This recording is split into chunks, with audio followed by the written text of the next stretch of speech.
সঞ্জীবের জেঠিমা রাগ করে শাকের ঝুড়িটা ডাস্টবিনে গিয়ে উপর করে দিল। সেটা দেখে মিতালি আরও রেগে গিয়ে বলল, এটা তুমি কি করলে জেঠিমণি? তুমি ওটা ফেলে দিলে? যেটা নিয়ে এত অশান্তি সেটা খাওয়ার আর দরকার নেই। খাবার দরকার নেই ঠিক আছে, কিন্তু মা এতক্ষণ ধরে ওটা বাঁচলো আর তুমি ফেলে দিলে? এটা কীরকম কথা? আমরা মার ভালো খারাপটা বলতে পারবো না? এসব বলতে বলতে মিতালি খেয়াল করলো তার শাশুড়ি কাচুমাচু মুখে তাকে ঘরে যাওয়ার জন্য ইশারা করছে। তাই রাগ হলেও মিতালি ঘরে ঢুকে যায়। সেখানে শাশুড়ি ঢুকে, কেন এসব বলে ওদের কাছে নিজেকে খারাপ করছিস? মিতালি আরও রেগে বলল, ওদের কাছে মানে? তুই তো জানিস অশান্তি ভালো লাগে না। যেই তোরা চলে যাবি আর তারপর আমাকে আরও শুনতে হবে। এই শেষ বয়সে আর শুনতে ভালো লাগে না। তোমার কি তোমার ছেলের ওপর ভরসা নেই মা? তুমি কেন এত ভয় পাও বলো তো? কাকে ভয় পাও? তুমি জানো আজ এই গেট টুগেদারে গিয়েও তোমার ছেলে তোমার শরীরের প্রবলেমগুলো নিয়ে সার্চ করছিল। আমি একটু আগে দেখলাম ও আমাকে ওগুলো পাঠিয়েছে। তুই মাঝে মাঝে কী যে বলিস কে জানে। সঞ্জুর দাদু আমায় পছন্দ করে এ বাড়িতে এনেছিলেন। ওর ঠাকুমার আমি পছন্দের বউ ছিলাম না, তোর জেঠিমণি তার পছন্দের বউ ছিল। সঞ্জুর ঠাকুমা দাদুকে বলতেন যে আমায় যেন বেশি মাথায় না তোলেন, আমার জন্যই নাকি একদিন এই যৌথ পরিবার ভেঙে যাবে। আমি নাকি তোর বাবাকে সবার থেকে আলাদা করে দেব। এত বছর হয়ে গেল, কত ঝড় গেছে, কিন্তু ওনার ওই কথা আমি কখনো সত্যি প্রমাণ হতে দিইনি। মার ওই সব কথা বলার পর আমার দিকে তাকানো বাবার সেই করুণ চাউনি আমার এখনও চোখের সামনে ভাসে। অশান্তি ভালো লাগে না, জানি এখানেই থাকতে হবে, তাই অশান্তি করে থেকে কি লাভ? পরের দিন একটা বিশেষ রেস্টুরেন্টে রাহুল আর আশার দেখা করার কথা ছিল। আশা দেখা তো করতে যাচ্ছিল, কিন্তু রাহুলের ফিলিংসটা ঠিক বুঝতে পারছিল না। ছোটবেলায় রাহুলের সেই ছেলে মানুষই আশাকে ভালো লাগা, তাহলে কি এত বছর ধরে রাহুল ওকে ভুলতে পারেনি? তবে রাহুল তো ওকে জোর করেনি, তাই আর বেশি না ভেবে বেরিয়ে পড়ল আশা। গড়িয়াহাটের যে রেস্টুরেন্টে রাহুল যেতে বলেছিল সেটা দোতলায়। অনেক পুরনো এই রেস্টুরেন্ট ঢুকে রাহুলকে দেখতে না পেয়ে আশা এদিক ওদিক তাকিয়ে ফোনটা নিয়ে সবে ফোন করতেই যাচ্ছিল।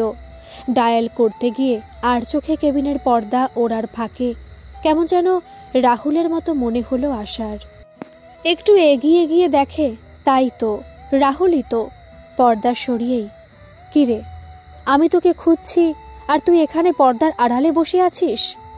আগে বস তো, কেবিনে বসেছিস কেন?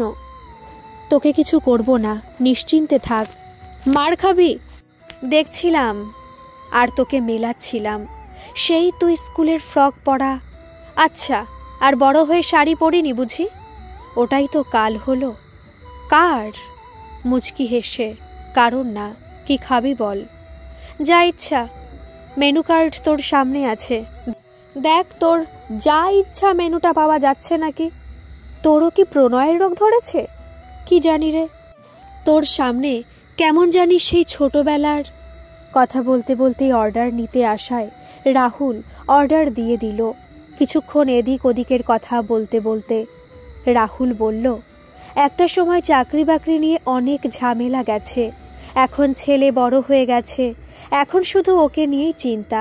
তোকে সেদিন কষ্ট পেতে বারণ করছিলাম কেন জানিস? সমাজের জন্য বা নিজের জন্য সন্তান হওয়াটা দরকার, কিন্তু সন্তান যদি বিপথে চলে যায় বা সন্তান যদি তোকে তুই হওয়ার সম্মানটুকু না দেয়, তখন নিজের অস্তিত্বটাই মিথ্যা হয়ে যায়। আমার তো মার সাথে কখনো কোনো প্রবলেম হয়নি, কারণ আমি মার মতো করে চলার চেষ্টা করেছি। চাকরি পাওয়ার পর মা বলেই দিয়েছিল, যাই মাইনা পাই না কেন মাকে আর বিয়ের পর বউকে হাত খরচ দিতে হবে। সে কি রে, সব বাবা মারা তো বলে আমায় দিতে হবে না। হ্যাঁ, ঠিক এরকমই মনে মনে আমি রিয়্যাক্ট করেছিলাম, কিন্তু পরে বুঝেছি এটা কোনো অন্যায় আবদার নয়। কত দিলাম সেটা বড় কথা নয়, কিন্তু দুজনকেই আমাকে দিতে হয়। মা অনেক ব্যাপারে খুব পরিষ্কার, তাই আর পাঁচটা বাড়ির মতো শাশুড়ি বউ আর অশান্তি আমাকে খুব একটা ভোগ করতে হয় না। যেমন ধর, মা এও বলে রেখেছে, সারা বছর আমরা যতই হিল্লি দিল্লি ঘুরতে যাই না কেন, কলকাতায় একবার আমাদের আসতেই হবে, আর মাও একবার আমাদের ওখানে যাবে। তবে কখন জানিস? কখন? যখন নিশা বা আমার শরীর খারাপ হবে তখন। মা নিশাকে বলেই রেখেছে, যতদিন মা পারবে আমাদের যে কোনো অসুবিধায় মাকে ডাকতে মা চলে যাবে। যাক ছাড়, আমি শুধু আমার কথাই বলে যাচ্ছি। তোর কথা বল। আমার কথা আর কি বলবো, ওখানে একটা সমাজ সেবা সংস্থার সাথে যুক্ত আছি, তাই ওসব নিয়েই। কথা শেষ হওয়ার আগেই রাহুলের ফোনে রিং হলো। রাহুল বলল, 1 মিনিট। আরে সঞ্জীবের ফোন। হ্যালো, কি রে, কি খবর? সে কি, কখন? কোন হসপিটালে যাব? তোরা কোথায় এখন? রাহুল আবার বলল, আমি এখনই আসছি। সবাইকে জানিয়েছিস? আমি আশাকে বলে দিচ্ছি, তুই রাখ, আমি এখনই আসছি। ফোন রাখতেই আশা বলল, কি রে, সঞ্জীবের মার খুব শরীর খারাপ? কোন হসপিটালে? তুই কি যেতে পারবি? মানে আমাকে এক্ষুনি যেতে হবে। আমি দাঁড়া, একটা ফোন করে নি, তাড়াতাড়ি কর। ততক্ষণে খাবার দিয়ে গেছে। রাহুল ওয়েটারের উদ্দেশ্যে বলল, বিলটা তাড়াতাড়ি দেবেন। আশা মাকে ফোন করতে করতে খেয়াল করে রাহুল ওই ঠান্ডার সময়ও ঘাম মুছছে। ফোন রেখেই আশা, তুই এত ঘামছিস কেন? কাকিমার সিরিয়াস কিছু? ওরা বিল দিতে দিতে তুই একটু কিছু খেয়ে নে।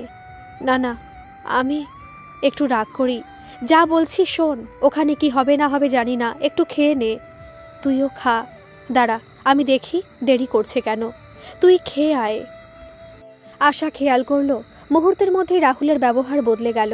আশা জানতো ওদের 5 বন্ধুর মধ্যে সঞ্জীব একটু নরম মনের, কিন্তু রাহুলও যে এরকম তা আশার জানা ছিল না। রাহুল টাকা দিচ্ছে দেখে আশাও ব্যাগ নিয়ে কেবিন থেকে বেরিয়ে সিঁড়ি দিয়ে নামতে নামতে আশা বলল, এবার যেতে যেতে বলতো সঞ্জীব ঠিক কি বলেছে? কাকিমার কি হয়েছে? কোন হসপিটালে আমাদের যেতে হবে? তুই ওদের বাড়ি চলে যা, আর আমি হসপিটালে যাচ্ছি। মানে? রাহুল একটু থমকে দাঁড়িয়ে বলে, আমরা বডি নিয়ে বাড়িতেই যাব। আশার পা থমকে গেল। বডি মানে? কাকিমা তাহলে? রাহুলও দাঁড়িয়ে পড়ল আকাশের দিকে তাকিয়ে। কাকিমা মানে সঞ্জীবের মা ঠিক আছে। আশা প্রচণ্ড ভয়ে রাহুলের শার্টের হাতলটা ঝাঁকিয়ে, সে কি, কাকিমা ঠিক আছে মানে? তাহলে বডিটা কার? প্রণয়ের বাবার। কি বলছিস এসব? কাকুকে তো কালকেই দেখলাম, কথাও বললাম, বরং সঞ্জীবের মার হার্ট অ্যাটাক। হসপিটালে নিতে নিতেই। যাক, তুই প্রণয়দের বাড়ি চলে যা, আমিও যাই। হ্যাঁ। আশা একটু এগিয়ে গিয়েও আবার পিছন ফিরে। রাহুল? রাহুলও পিছন ফিরে যেই দেখলো আশা ডাকছে, ও আরেকটু পিছিয়ে এসে, বল। আশা রাহুলের হাতটা নিজের মাথায় রেখে, সত্যি করে বল, আমার বাবা মার কিছু হয়নি তো? রাহুল সহানুভূতির সুরে, না রে বাবা, তুই কি পাগল? তোদের বাড়িতে কিছু হলে আমি তোকে প্রণয়ের বাড়িতে যেতে বলবো? হ্যাঁ তাই তো, সরি, তোকে তো বলেও ভুল করলাম দেখছি। না না, ঠিক আছে, আমি যাচ্ছি। যা ভাবা হয় তা সবসময় হয় না, আবার কখনো অভাবনীয় অনেক কিছুই হঠাৎ করে ঘটে যায়। প্রণয়ের বাবার হঠাৎ মৃত্যুতে প্রণয়দের সাথে সাথে সবাই হতবাক হয়ে গিয়েছিল। রাহুল আর একদিন থাকলেও ওর পক্ষে যতটা সম্ভব ও প্রণয়ের সাথে সাথেই ছিল। সব বন্ধুরা প্রণয়ের পাশেই ছিল। শুধু তাই নয়, রাহুলের মা, আশার বাবা মা, সঞ্জীবের বাবা মা, অসুস্থ শরীর নিয়েও সোহিনীর বাবা মা সবাই এই দুঃখের সময় প্রণয়ের মার পাশে ছিলেন। কারণ এত বছর ধরে তারা কখনো এদের দেখেননি। সময় থেমে থাকে না, তাকে কখনোই ধরে রাখা যায় না। তাই প্রথা মতো প্রণয়ের বাবার কাজ সব মিটিয়ে এক এক করে সব বন্ধুরা আবার যার যার নিত্যদিনের কাজে ব্যস্ত হয়ে গেছে। 2.5 মাস কেটে গেছে। সবাই ফিরে যাওয়ার পর সোহিনী কারোর সাথেই সেভাবে আর যোগাযোগ রাখে না। সঞ্জীবের বাবা মা এখন ভিলাইয়ে থাকেন। বেলেঘাটার যৌথ পরিবার ভাঙার বদনামটা সঞ্জীবের বউ মিতালি স্বেচ্ছায় মাথা পেতে নিয়েছে। সঞ্জীবের মা ভিলাইতে এখন অনেকটাই সুস্থ, তবে বৌমার ভালোবাসার শাসনে তিনি অস্থির। এখন মিতালির 2 সন্তান, এক মিষ্টি নিজের মেয়ে, আর মা নিজের শাশুড়ি, যাকে নাকি কোনোদিনও নিজের শাশুড়ি বলে গণ্যই করেনি। স্ত্রীর সুস্থতায়, তার যত্নে সঞ্জীবের বাবাও খুব খুশি। বেলেঘাটার বাড়িটার 2টো কামরায় এখন তালা ঝোলে। আশার সাথে রাহুলের বন্ধুত্বটা এখন আর শুধু বন্ধুত্বের মধ্যেই সীমাবদ্ধ নেই, দূরে থেকেও সব সুখ দুঃখের সাথী তারা। এই বন্ধুত্বের অনেকে অনেক নাম দিতেই পারে, তবে আশার বরের রাহুলের উদ্দেশ্যে একটা কথাই মাথায় আসে, কোনো স্বার্থ ছাড়া এরকম শুধু বন্ধুত্ব হইয়া কি করে সম্ভব। আর রাহুলের বউয়ের উক্তি, বন্ধুত্ব রাখছো ঠিক আছে, কিন্তু আমায় কখনো কিছু লুকোবে না। যদি লুকিয়েছ তাহলে সেদিনই তোমায় ডিভোর্স দিয়ে দেব, আর তারপরে আমি আরেকটা বিয়ে করব। রাহুল আর আশা হয়তো তাদের নিজেদের স্ত্রী আর স্বামীর বিশ্বাস কখনো ভঙ্গ না করে বন্ধুত্বের বন্ধনে থাকবে চিরকাল, কিন্তু সব ভালো হওয়ার মাঝে কোথাও খালি রয়ে গেছে সবটুকুই। কলকাতায় সবার বাবা মাদের খুব একটা যোগাযোগ না থাকলেও প্রণয়ের মার সাথে রাহুলের মার কোথাও জানি একটা মনের হৃদ্যতা হয়ে গিয়েছিল। আসা যাওয়া খুব একটা না থাকলেও ফোনে দুজনের কথা হতো। এমনই একদিন রাহুলের মা বলল, কেমন আছো ছায়া? প্রণয়ের মা, কেমন থাকবো দিদি, নিঃসঙ্গ জীবন, সারা বাড়িতে শুধু ওর স্মৃতি, এই খালি বাড়ি আমায় যেন গ্রাস করতে আসে। রাহুলের মার কোনো শব্দ না পাওয়ায় প্রণয়ের মা বলল, হ্যালো দিদি। রাহুলের মা বলল, হ্যাঁ শুনছি, বলো। প্রণয়ের মা বলল, আমার জীবনটা যেন থমকে গেছে, সকাল বিকাল রাতের কোনো অনুভূতি হয় না, কিচ্ছু ভালো লাগে না দিদি। সকালটা তাও কোনো মতে কেটে যায়, কিন্তু রাতটা আর কোনো মতেই কাটতে চায় না। জানো দিদি, আগে এই বাড়ির একটু এদিক থেকে ওদিক হলে আমি বিচলিত হয়ে যেতাম। কোথায় একটু ঘাস বাড়ল, কোথায় ঘরের কোন কোণে ঝুল জমলো, কোথায় বাথরুমের কলগুলোতে জলের দাগ বসলো। কিন্তু এখন শুধু তাকিয়ে তাকিয়ে দেখি বাগানে ঘাস বেড়ে গেছে, ঘরের কোণায় ঝুলগুলো হাওয়ায় ওড়ে, তবুও কিচ্ছু করতে ভালো লাগে না। ছেলেকে কিছু বলতে পারি না, বললেই বলবে আমাদের এখানে চলে এসো। আমি ওখানে গিয়ে কি করব বলো? তোমার সাথে একটু মন খুলে কথা বলতে পারি। এবার বলি, হ্যাঁ বলো না দিদি। একটু ঘর থেকে বেরো, কারোর বাড়ি যেতে ইচ্ছে না করে। ঠিক আছে, অসুবিধে নেই, কোনো পার্কে যাও, মলে যাও। কি যে বলো দিদি, চুলটা যে আঁচড়াবো আয়নার সামনে গেলেই, ওর অভাব যে আমায় শেষ করে দিচ্ছে। আগে কতবার এমন হয়েছে যে ও দরকারে ছেলের ওখানে গিয়েছে, আমি ঘরে একা ছিলাম। তোমায় তো কিছু লুকোবার নেই দিদি, তখন সেই দুটো দিন খুব আনন্দে থাকতাম, কোনো চিন্তা ভাবনা নেই, আমি পুরো একা, কি ভালো লাগতো। আর এখন এত বড় বাড়িতে যখন ঘুম থেকে উঠে বসি, মনে হয় দেওয়ালগুলো আমায় গিলে খাবে। থালায় যখন ভাত বাড়ি তখন কত কথা মনে পড়ে, ওর সাথে খাওয়া নিয়ে কতবার আমি রাগারাগি করেছি। জানো দিদি, খুব অহংকার ছিল আমার, ছেলের বউকে তোয়াক্কা করতাম না, লোকের সমালোচনা করতাম, সেভাবে কখনো গভীরভাবে ভাবতামই না। তখন যে আমি অহংকারী, তাই ওসব ভাবার সময় কোথায়। আজ একজনের অভাবে মাটিতে মুখ থুবড়ে পড়েছি, আজ কেউ নেই আমার, আমি এভাবে একা হয়ে যাব কখনো ভাবিনি। ছায়া, আমার একটা কথা রাখবে? এরকমভাবে বলছো কেন, বলো না দিদি। কাল বা পরশু আমার বাড়িতে একটু আসতে পারবে? দিদি তুমি আসো না গো, আমি সহজেই যেতে পারি, তবে তোমায় কিছু দেখানোর আছে, সেটা আমার বাড়িতে আছে। আমি তোমার বাড়িতে গেলে তোমায় তা দেখাতে পারবো না। এবার তুমি এসো, পরের বার আমি যাব। দিদি, আজ তুমি আমার কোন জায়গায় আছো তুমি জানো না। প্রথম দিন যখন তোমার সাথে দেখা হয়েছিল, সেদিন তোমার কথারও আমি কত প্রতিবাদ করেছিলাম। আজ আমি আমার আত্মীয় স্বজনের থেকেও বেশি তোমায় মানি। কি করে যে এমন হলো জানি না। পাপন মানে প্রণয় খুব খুশি, বলে, মা তুমি কাকিমার সাথে সবসময় যোগাযোগ রেখো, কাকিমা খুব ভালো। তুমি ডেকেছো, আমি নিশ্চয়ই যাব দিদি, কিন্তু আজকালের মধ্যেই আসতে হবে। যেই কারণে আসতে বলছি, পরে আসলে হবে না।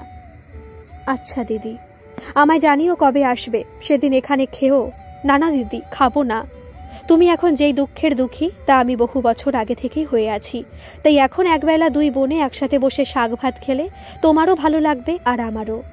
আচ্ছা দিদি, তোমাকে জানাবো। যেই দুদিনের মধ্যে রাহুলের মা প্রণয়ের মাকে যেতে বলেছিল, সেই দ্বিতীয় দিন অনেক মনকে বুঝিয়ে প্রণয়ের মা সেদিন প্রথম প্রণয়ের বাবা চলে যাওয়ার পর কারোর বাড়ি গেলেন। গড়িয়ায় বাটার দোকান সবাই মোটামুটি চেনে। তার পাশের গলিতে ঢুকেই রাহুলের মার ফ্ল্যাট। যদিও লিফট আছে, কিন্তু প্রণয়ের মা লিফটে কখনো একা ওঠেননি বলে সেদিনও সিঁড়ি দিয়ে উঠলেন। তবে দোতলায় ফ্ল্যাটটা হওয়ায় বেশি উঠতে হয়নি। দরজায় বেল বাজানোতে রাহুলের মা এসে দরজা খোলেন। পরনে ছিল হাত কাটা একটা ডিপ মেরুন রঙের নাইটি। প্রণয়ের মা ঘরে ঢোকাতেই রাহুলের মা জড়িয়ে ধরলেন তার এই পাতানো বোনকে। এই জড়িয়ে ধরাটা যে কতটা দরকার ছিল তা প্রণয়ের মার কান্না দেখে বোঝা যায়। সবার আগে রাহুলের মা বললেন, ছায়া চোখ মুছে জলটা খাও, তারপর তোমায় ঘর দেখাবো, তারপর আরাম করে বসে গল্প করব। দেখার মতো তেমন কিছুই ছিল না। ছোট্ট একটা ফ্ল্যাট, একটা ছোট বেডরুম, একটা ডবল বেড ছাড়া ওই ঘরে কিছুই নেই। শুধু ওই ঘরের একটা দিকের দেওয়াল জুড়ে কাঠের দেওয়াল আলমারি। বাইরের ঘরে মানে হলে একটা সিঙ্গেল বেড, দেওয়ালে লাগানো টিভি, একটা সোফা কাম বেড। ওই ঘরেও একটা দিকের সারা দেওয়াল জুড়ে দেওয়াল আলমারি। রান্নাঘরটা মডিউলার কিচেন, তাই বাইরে তেমন কিছুই নেই। একটা ফ্রিজ, একটা ওভেন, দুটো ওয়াশরুম, তাও খুব ছোট। বাইরের ঘরে দেওয়ালের এক কোণায় খুব ছোট্ট একটা দেওয়ালে লাগানো ঠাকুরের আসন, বাইরের ঘরের আরেক কোণায় খুব ছোট একটা ডাইনিং টেবিল, ছোট্ট একটা ব্যালকনি, তবে তাতে কোনো টব গাছ কিছুই নেই। ঘর দেখার পর দুজন হল ঘরের সিঙ্গেল বেডের ওপর গিয়ে বসল। প্রণয়ের মা বলল, তোমার ঘর খুব গোছানো, খুব পরিষ্কার দিদি। এ কথা শুনে রাহুলের মা বলল, তাহলে আরেকটা জিনিস দেখবে, চলো। কি? চলোই না। বেডরুমের যে দেওয়ালটা জুড়ে দেওয়াল আলমারি, সেটার একটা দিক খুলে রাহুলের মা বলল, এবার দেখো। প্রণয়ের মা দেখে অবাক। ওই দেওয়াল আলমারির যে দিকটা খুলেছিল সেটা কাপড়ে বইয়ে সাজার জিনিসে লণ্ডভণ্ড। রাহুলের মা বলল, এবার চলো বসি। ওই ঘরের সব কিছু আমার ছেলে, ছেলের বউ আর নাতির। ওই যে লণ্ডভণ্ড আলমারিটা দেখলে, ওটা ওরা করে রেখেছে। অবশ্য আমার তাতে কোনো অসুবিধা হয় না। মনে আছে ছায়া, একদিন তুমি বলেছিলে আমি ওই বাড়িটা ছেলের কথা বিক্রি করে ভুল করেছি। না গো, সেই বাড়ির টাকা দিয়ে এই বাড়িটা কিনতে আমার অনেকটা টাকাই খরচ হয়েছে। আমার বয়স হচ্ছে, আরও হবে। আমি কতদিন পারবো ঘরের সব পরিষ্কার করতে? ছেলেরা এখানে যখনই আসে ওরা ছুটির আমেজে থাকে। দেরি করে ঘুম থেকে ওঠা, হুটহাট বেরিয়ে যাওয়া, ওদের সব কিছু লণ্ডভণ্ড হয়ে থাকে। এবার যদি সেগুলো বাইরে ছড়িয়ে থাকতো, তাহলে আমাকে ঘর পরিষ্কার রাখতে সারা দিন ধরে ওদের ঘর গোছাতে হতো। আমি ওদের বলে দিয়েছিলাম ওদের যা যা রাখার সব যেন ওই আলমারিতে রাখে। তা গুছিয়ে রাখুক আর না রাখুক তাতে আমার কোনো আপত্তি নেই। ওখানে রোজের জামা রাখার, বড় আয়না লাগানো, বালিশ রাখার, নাতির বইপত্র রাখার, এমনও কি একদম নিচে যে আলাদা দরজা দেওয়া তাকটা আছে তাতে ওদের জুতো থাকে। তাতে কি হয় জানো, ওরা আসলে বা চলে গেলে ওদের কিছু আমাকে গোছাতে হয় না। অথচ কেউ আসলে তোমার মতো বাইরেটা দেখে বলে, কি পরিষ্কার ঘর। আমারও তাই, সব ভেতরে থাকে। ইচ্ছা হলে গুছাই, নয়তো নয়। কোনো গাছ ঘরে রাখিনি, কারণ আমাকে ছেলের কাছে মাঝে মাঝে যেতে হয়। তখন এই গাছ কাকে দিয়ে যাব? তোমাকে এসব দেখানোর কারণ হলো আমি নিজে নিজেই ভেবে ভেবে নিজের জীবনকে নিজের জন্য বাঁচাতে শিখেছি। তুমিও এবার শেখো। ভালো দেখে একটা ভালো পজিশন দেখে ফ্ল্যাট কেনো। কি বলছো দিদি? আমার এই সাধের বাড়ি আমি বিক্রি করে দেব?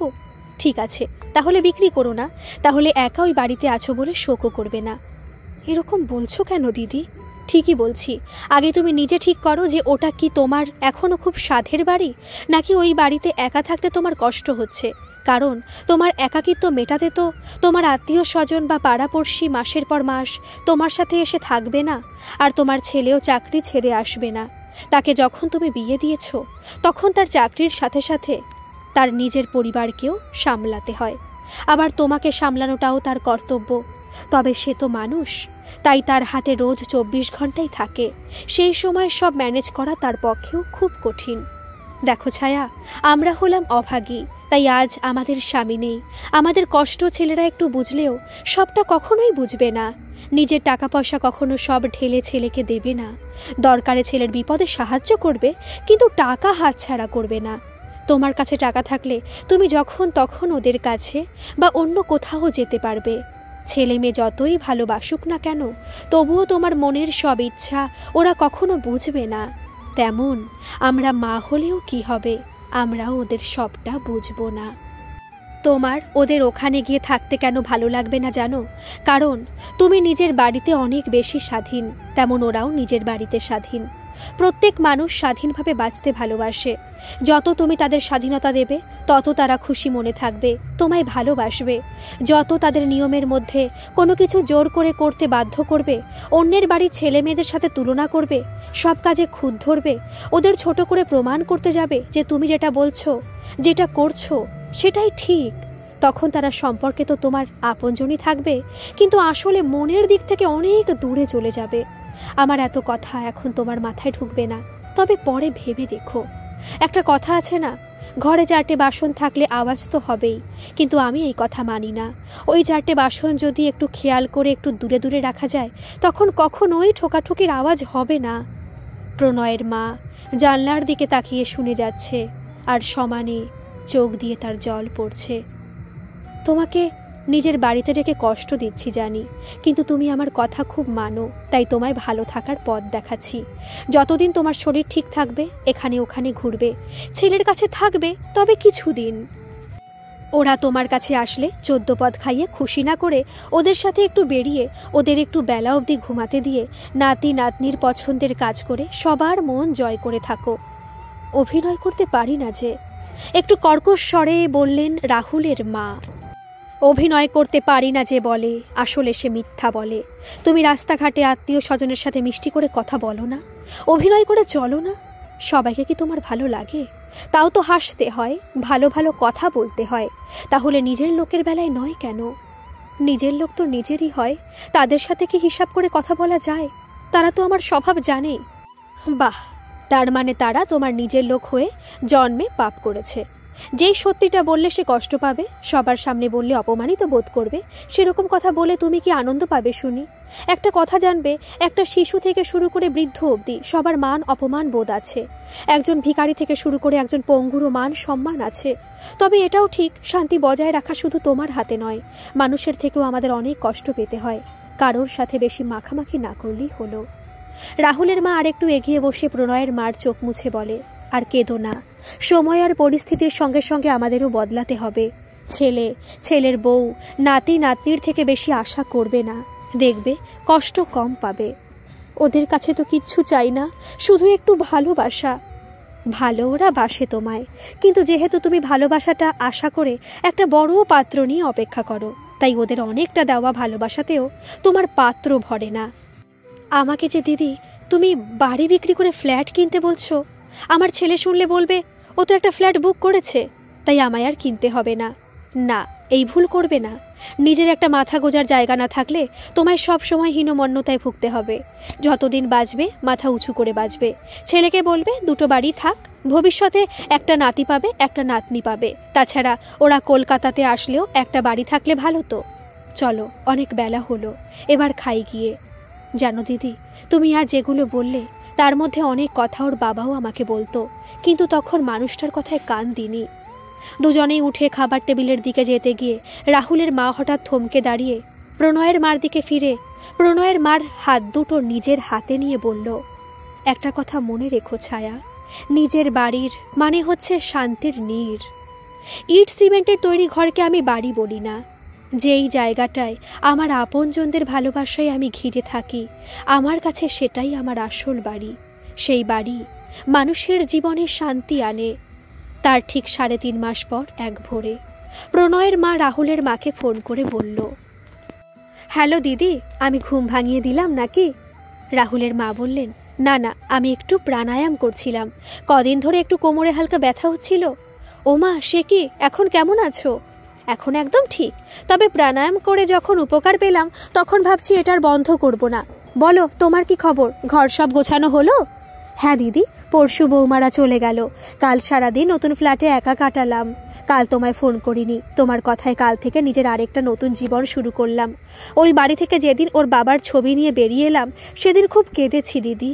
নাতনি তো বলেই দিল যে তুমি যখন এত কষ্ট পাচ্ছ তাহলে ওই বাড়িটা বিক্রি করে দিলে কেন?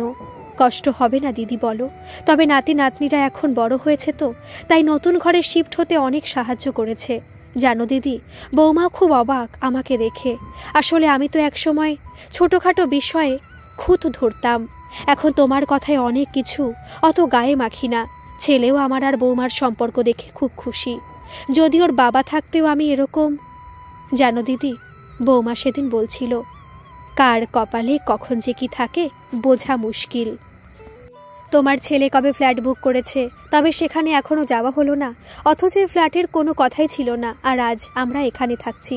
তারপরে সতর্ক হয়ে বলল, সরি মা, আপনার ছেলের সাথে কথা বলতে বলতে আপনাকে তোমার বলে ফেলেছি। বললাম, বেশ করেছো, আমার তো ডাকটা খুব ভালো লাগলো, আমাকে তুমিই বলো, আমি খুব খুশি হব। এসব সব তোমার জন্য সম্ভব হয়েছে দিদি। আমিও ওদের বলেছি যখন ওরা নতুন বাড়িতে যাবে আমায় বলতে, আমিও গিয়ে ওদের সাহায্য করে আসব। ও দিদি, তুমি কি গত জন্মে আমার মা ছিলে নাকি গো? হাসতে হাসতে রাহুলের মা বললেন, ছিলাম বোধহয়। দিদি, তুমি কবে আসবে? যাব, যেদিন তুমি মন থেকে বলবে তুমি সত্যি ভালো আছো, সেদিন যাব। আরও প্রায় 3 মাস পর প্রণয়ের মা রাহুলের মাকে ফোন করে বললেন, দিদি রাগ করেছো নাকি? আমি কয়েকদিন ফোনই করতে পারিনি তোমায়। না না, আমিও ব্যস্ত ছিলাম তো। রাহুল এসেছিল 2 দিনের জন্য ওর অফিসের কাজে। মা ছেলে অনেক গল্প করেছি, ওদের সব বন্ধুদের খবর পেলাম। ওই সঞ্জীব, আশা, সোহিনী তো নাকি কারোর সাথে যোগাযোগ রাখে না। একদিন দুজনে বেরিয়ে একটু কেনাকাটা করলাম, বাইরে খেলাম। কেনাকাটা হলো ছেলের পয়সায় আর খাওয়া হলো মার পয়সায়। তোমার কি খবর?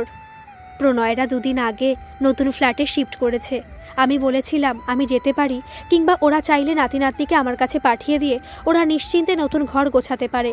বৌমা বলল ওদের পাঠিয়ে দেবে। পাপন এসে ওদের 2 ভাই বোনকে দিয়ে গিয়েছিল। ওরা এখন আমার কাছেই আছে।